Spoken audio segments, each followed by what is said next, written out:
So now we're going to take that into a hands and knees position and see if you can get the same sensation of the front and the back working in more isolation depending on the position of the pelvis. So we're going to start hands under the shoulders, gentle push away from the floor. And what this should feel like is the shoulder blades kind of wrapping around the back. So just making sure you're not like this. Okay, so gentle push away from the floor. And you might want to use your block here still to give you a little bit of extra feedback. So here I'm going to come into a very small posterior tilt. And this is not like a cat-cow where I'm arching my whole back. I'm staying open through my sternum.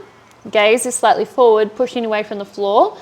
And I'm going to isolate this just to my hips. So I'm doing a little tuck and I'm going to inhale.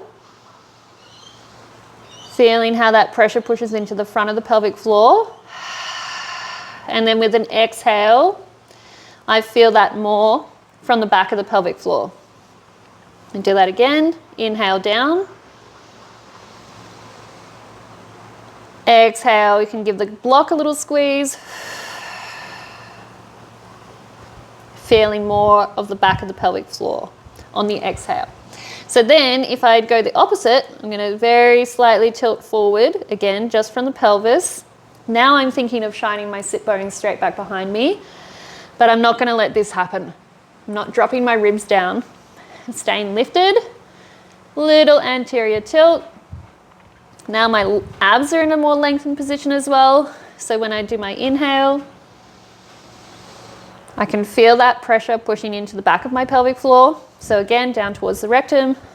And then on the exhale, I can feel that. Front pelvic floor, really switching on, that gathering in feeling between the hip bones and that drawing up sensation without tucking or cinching at my waist. So I'm not doing this. I'm trying to stay long and open through the sternum. Let's do that one more time. So a little inhale down into the back of the pelvic floor. And exhale, squeeze the block. Front of the pelvic floor coming on. So you can do that again, back and forth, just until you really feel that difference between anterior tilt, back of the pelvic floor expanding and the front coming on, and posterior tilt, more of the front of the pelvic floor, that expansion into the front behind the bladder, and then the exhale is more at the back.